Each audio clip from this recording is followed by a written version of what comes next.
Have you ever been given advice and that advice incentivizes the person giving it? You know, whether it's a financial planner selling you a product where they get really big commissions, or, you know, let's use a mortgage. You should get a mortgage. You should finance for 30 years. Who is incentivized? Who wins in that structure? And we get advice all the time, even in the mortgage world, where it's, hey, if you can, put 20% down so you avoid mortgage insurance. And when you start making payments, make more than the minimum payment, make extra payments, maybe do biweekly. And there's nothing wrong with that advice as long as you're thinking about inside of the construct of a mortgage. Because again, we just don't know that there are alternatives to financing real estate, really anything. You know, we always use the term real estate, but there's actually alternatives to financing a car. There's alternatives to financing education, et cetera. And because our neighbors do it, our mom and dad did it, our siblings do it, we just think it's normal, and we have this herd mentality that if they're doing it, then what's wrong with it, right? And in full transparency, are we incentivized to share this message? Yeah, we're for-profit business, but you don't serve 10,000 plus clients nationwide without having an impact that actually, the benefit is the end client actually winning, right? So I'm going to give you an example here on a 30-year mortgage. A lot of people don't really investigate this. And if you're listening, you're like, I already knew this. Good for you, but believe it or not, there's a lot of people that never dug into the numbers and really understand how amortization works. So this is a 30-year mortgage at 5%. The blue line represents principal. The interest is this white line, and this is time going across, right? So as you probably already know, in the earlier years, it's pretty flat. You're basically paying interest-only payments on a mortgage. And I say mortgage, and I didn't specifically say 30-year mortgage, because it's really with all timelines. It's front-loaded with interest. Now, is it more front-loaded on a 30 than it is a 25, a 20, or a 15, or a 10? Absolutely, but it's still, all of them are still front-loaded with interest, because banks and lenders know that the average consumer, the average American homeowner, sells or refinances every 3 to 5 years. So they want to gobble up their profits on the front end. But here's the crazy part about a 5% mortgage, which we don't actually have in the marketplace as of the filming of this, right? We're north of 6%, sometimes north of 7%. But on a 5% mortgage, you don't actually start affecting on your payments. You know, let's say your payments are $2,000 a month. Most of your payments are going towards interest, and then this is what's happening. You get an access here at 195 months. That's when the bulk of that $2,000 is actually attacking more principal than it is interest. So 195 months is 16 years and 3 months. This is why refinancing doesn't solve the problem. A lot of people will refinance this 5% to a 3%, but what they do is they start the clock all over again.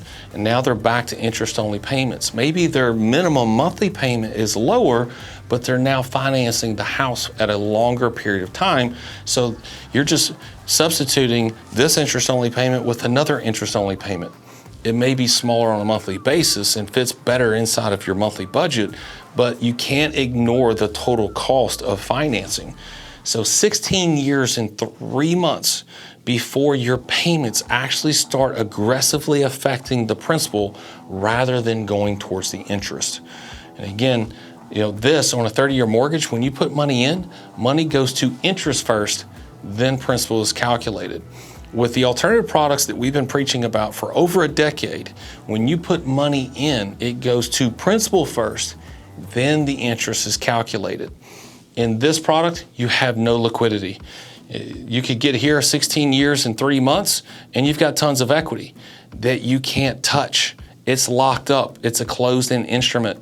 With our products, for instance, a home equity line of credit, you get here. One, our clients don't ever get here. They've already got the house paid off or used the capital to invest in a business or buy another home, etc. But let's just say you get here. In a home equity line of credit, you've maintained liquidity throughout. And that is massively important, especially in the market that we're in today. And I'm going to tell you why that advice massively incentivizes the people that are giving you the advice, especially in the mortgage world, is let me show you this. All right, let's say you've got a $500,000 mortgage.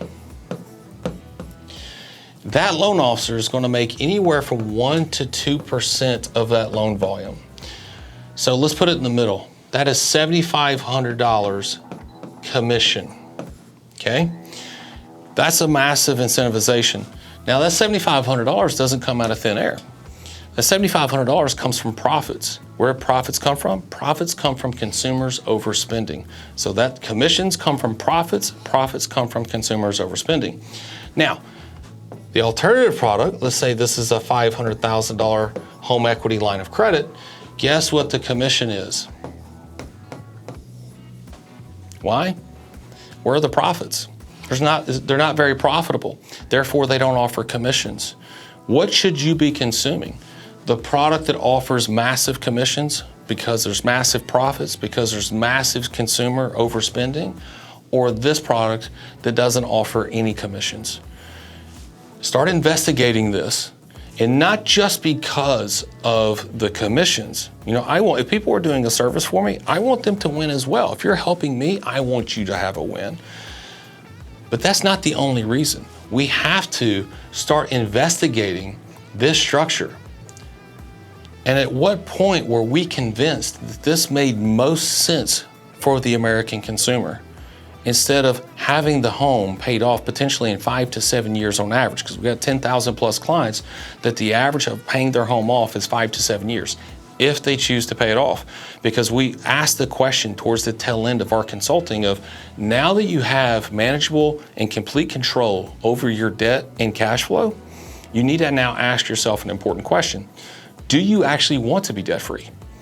And some people choose to be no, they don't want to be debt-free. Why? Because along the way, you have this liquidity and you have access to capital. And when you have access to capital, you now start spotting opportunities, places to now put that capital in a better place where you now have appreciating assets, cash flowing assets, whether it's real estate.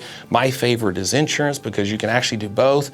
You know, I look at it as a vessel to store cash. You know, in fact, I'm going to show you this. This is the crux of what we teach at Replace University, is the flow of money. You have income.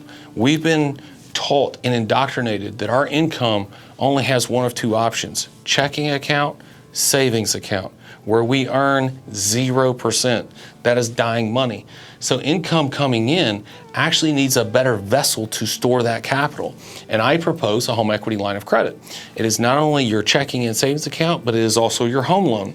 So by all of your income, not just a portion of it. So even if you have a mortgage and you're paying extra, you're still leaving capital and cash flow behind that never benefited you. That's why a mortgage was designed the way it is, to separate you from your cash. So it being a closed-end loan, you couldn't do this with a mortgage, but with a home equity line of credit, now 100% of your cash flow gets utilized.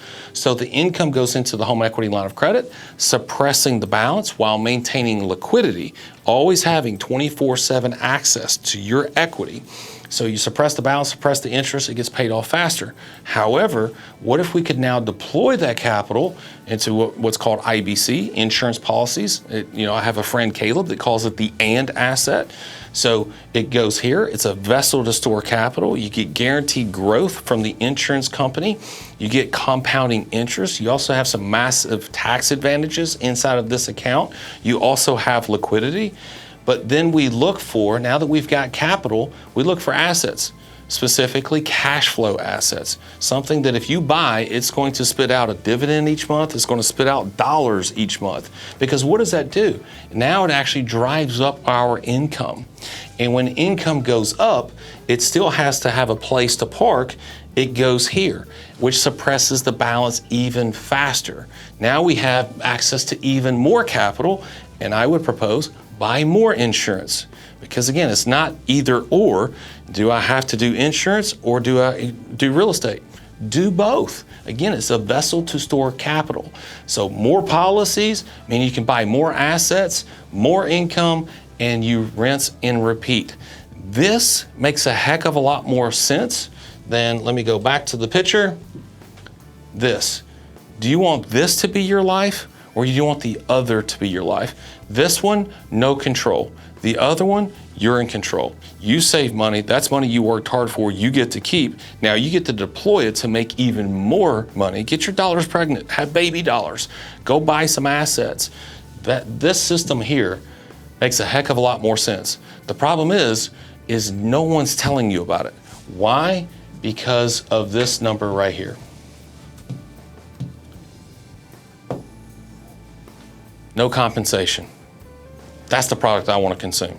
All right, gang, again, if you guys enjoyed this video and it provided value, it provided insight, that it's going to encourage you to go out and investigate your own finances and see, trust but verify.